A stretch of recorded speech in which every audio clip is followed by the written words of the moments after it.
Hi everyone and good morning again. This is lesson number 5 of the mini course, Play the Flute in 14 Days. So we've gotten quite far, the last 4 lessons. But first of all, what's this beautiful building behind of me? Do you recognize it?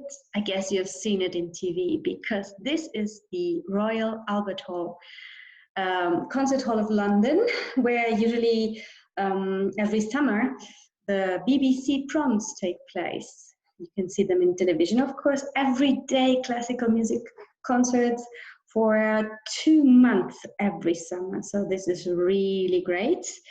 And you might also have heard of Pink Floyd being thrown out of it because they had been playing here.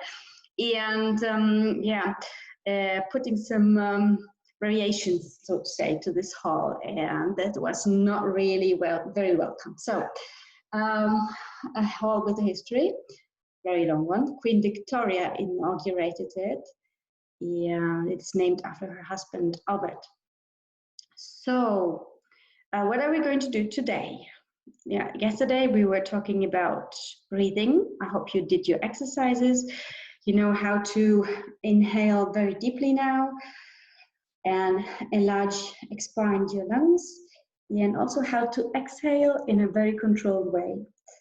Did you do the exercises for 20 seconds and then also giving a push every second down from the diaphragm?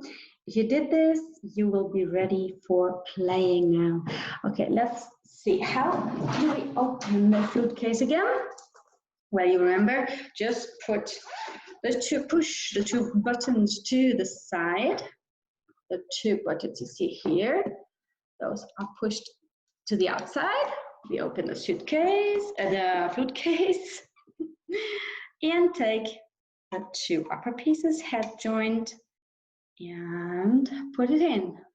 Again, we try to form a line between the lip hole, the inner part of the lip hole, the one versus me, the other side, must be in line with the inner part of the keys, where I have holes the inner line of them throughout the whole flute.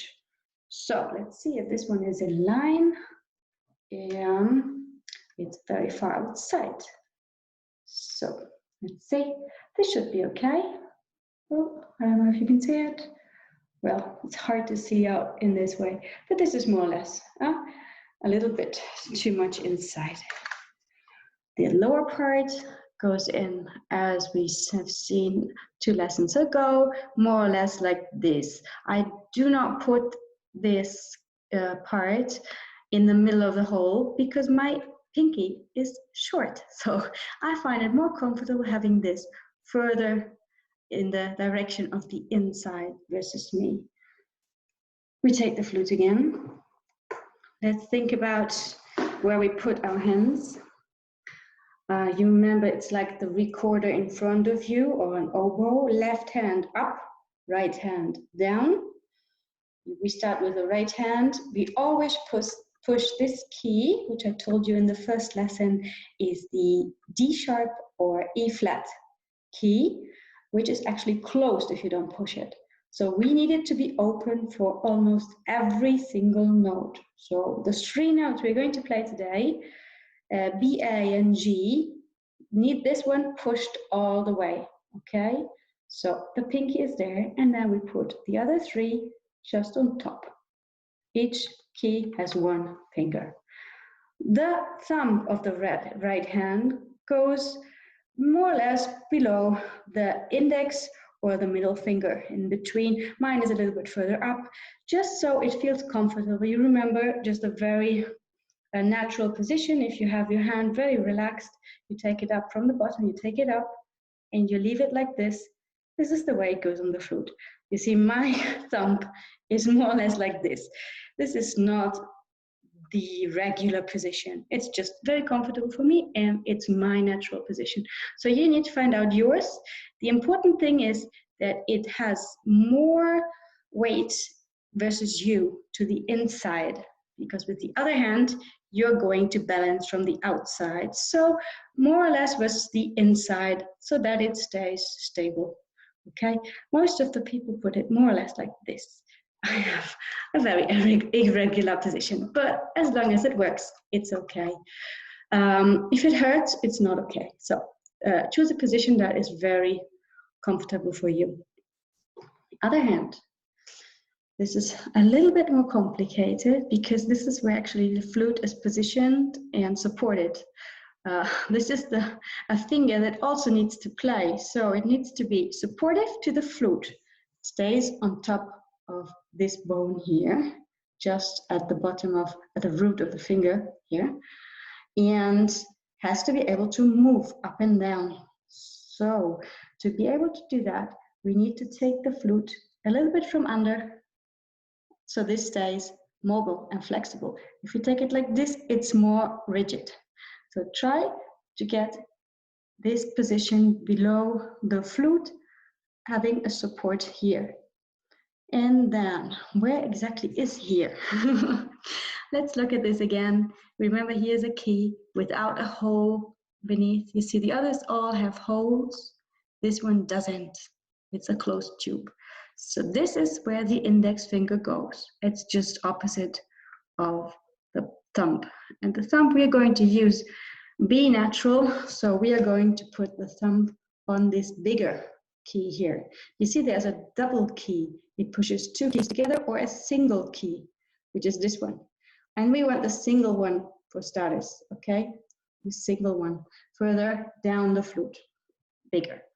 This is where you put your thumb, then you put your hand against it, a little bit further below, and then turn it versus the flute, okay? This key. The following key is not actioned by a finger. It is together with the third key. So there is actually no finger on it. This one, the no finger, and the next two are the middle and the ring finger. Okay, the pinky goes again on the G sharp, which we don't use today. Okay, what we use today, thumb always closed, left hand, the thumb is always closed. The index finger is closed for B. For A, we also close the middle finger. For G, the ring finger. So we're closing longer parts of the flute going down. This is to make the sound lower. Okay, the pitch goes low, it goes down. So B is higher than A, is higher than G. Okay, this is what we're going to play today. Well, this is the positions. How are we going to produce a sound in the end? This is actually the most fun thing, playing the flute. You remember, we need to find, maybe in front of a mirror, it will be hard to find it otherwise, in the beginning, the lip plate below your lower lip and above your chin, more or less here, in the middle of your lower lip. And it should be touching the inside of the hole in the lip plate, okay? You see it here? We don't